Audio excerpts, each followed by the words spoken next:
no nos dijo nunca, vayan y hagan creyentes a las naciones. Dios le dijo, vayan y hagan discípulos, y todo discípulo copia la imagen de su maestro, Jesús de Nazaret.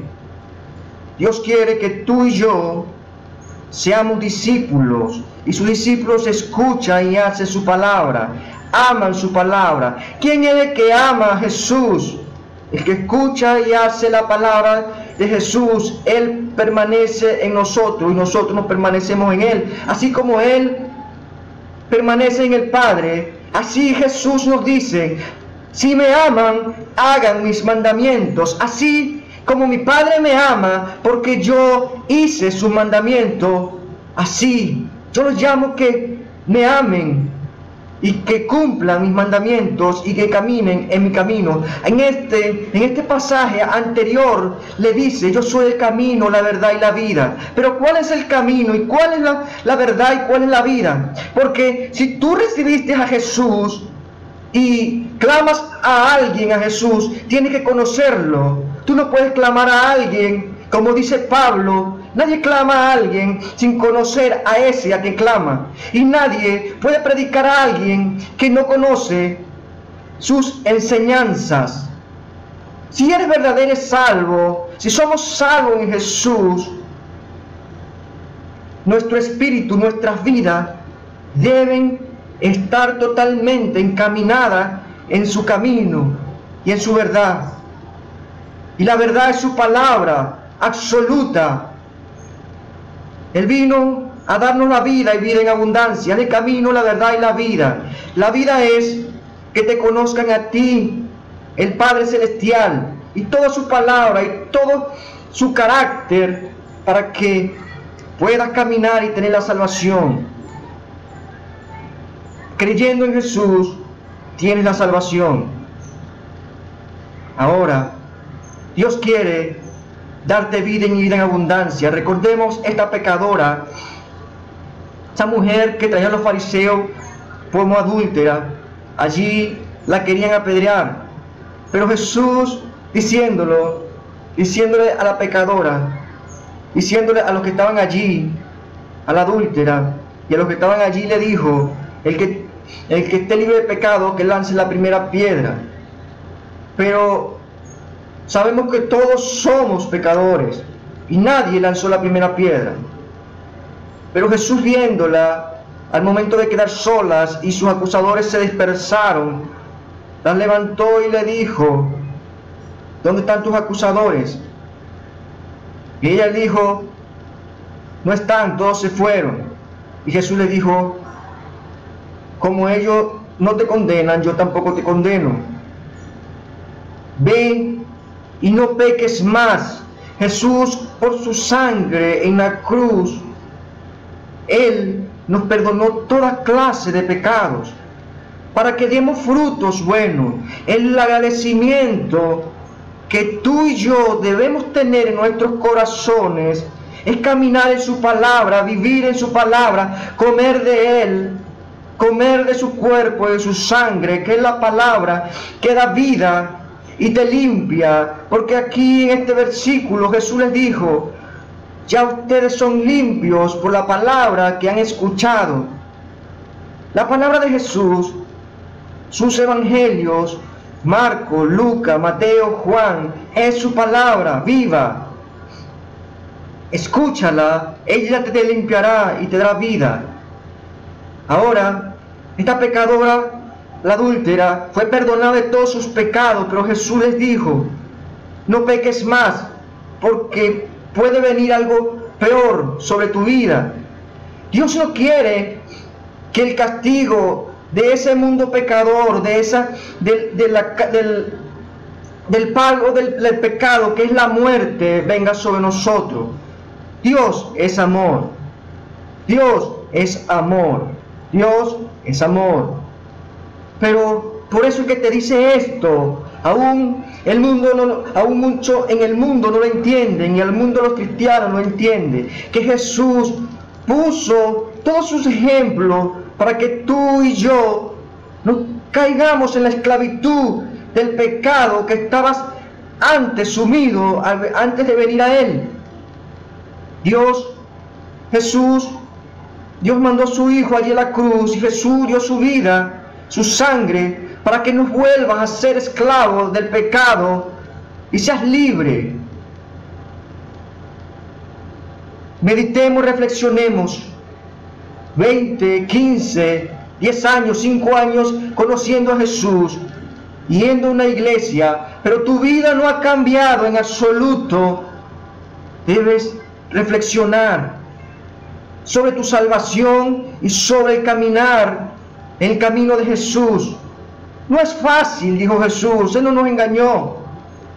Primero tenemos que vencer la carne, saber que un mundo de oración y ayuno es la que nos une con el Señor, con Dios. Dios mandó a su Hijo para reconciliarnos con Él, para que el trono de su gracia esté ante nosotros y nosotros entremos totalmente confiados allí al trono de Dios.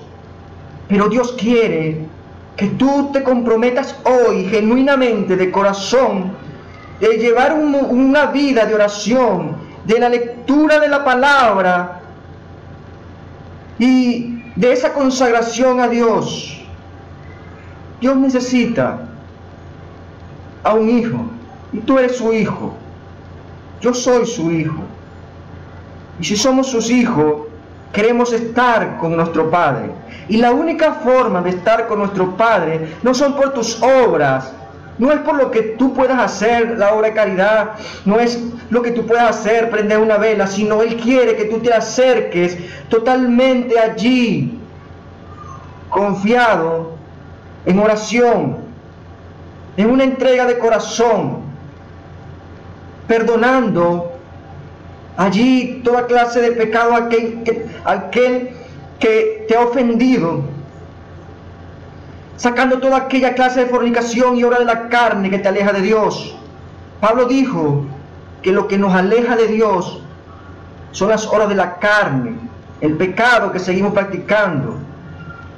Dios quiere que tú que eres su hijo, que yo que sea su hijo, nos acerquemos continuamente, diariamente, y comamos de Jesús diariamente, de su palabra, para que posteriormente no seamos como ese pámpano que no da fruto y es echado al fuego eterno y se pierda. Dios quiere que tenga vida eterna. Y la vida eterna no hay otro camino sino Jesús. Que no te engañen en este mundo de apostasía pensando que existe otro camino de desviación y fácil que te dice que si tú sigues en tus pecados no morirás. Recordemos que fue la palabra de la serpiente allí antigua, con los primeros padres. Recordemos que eso le dijeron a Jesús: ¿qué condenación tenemos nosotros si somos hijos de Abraham? Y Jesús le respondió: si son hijos de Abraham, ¿por qué buscan matarme? Ellos saben que si somos hijos de Abraham, hacemos las obras de Abraham. Si somos siervos de Jesús, si somos discípulos de Jesús, hacemos y damos frutos de Jesús. No te mientas. El camino es estrecho, el que lleva a la salvación, y poco lo hallan. El ancho, el que lleva a la perdición. El mundo cambia para mal, y dice la palabra que va a cambiar mucho más para mal. Así como Sodoma y Gomorra, que donde habitó Lot y su mujer salió, y Lot de la ciudad, cuando Dios la iba totalmente a destruir, y la mujer, añorando el pecado, miró hacia atrás, y esta mujer se convirtió en sal. Dios no quiere que mires atrás. Recordemos, es claro, absoluto. Cuando Dios te llama, no es que tú lo buscas, es el que te llama. No es que tú lo escogiste a Él, es que te escogió. No fue que tú lo amaste primero, Él te amó primero. Y cuando Él te llama, Él te dice que no mires atrás, Hoy muchos pretenden que en el Evangelio ha cambiado. Dios no cambia. Ha cambiado un mundo, pero tú no puedes ser cambiado por ese mundo de pecado y de corrupción. Y el mundo seguirá más corrupto que antes. Y el mundo te desechará. El mundo te aborrecerá. Pero tú no eres del mundo.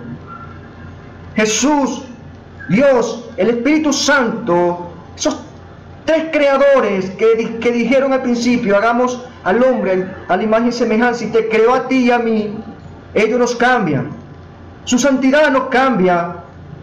Cambia un mundo de perversión, de maldad, que trata de absorberte para que te alejes de Dios. En el mundo conseguirán aflicción, pero no se preocupen, porque Jesús venció el mundo allí en la cruz del Calvario. El pueblo de Israel no gozaba de una gracia y una fe totalmente como la gozamos los cristianos para vencer la carne, el mundo y a Satanás, que es el poder del Espíritu Santo. Hoy te invito a que busques esta gracia y la fe verdadera, que es el Espíritu Santo que vence el pecado y al mundo y a Satanás. Satanás se vence con la palabra, se vence con el Espíritu Santo. Tú eres más que vencedor en Cristo Jesús.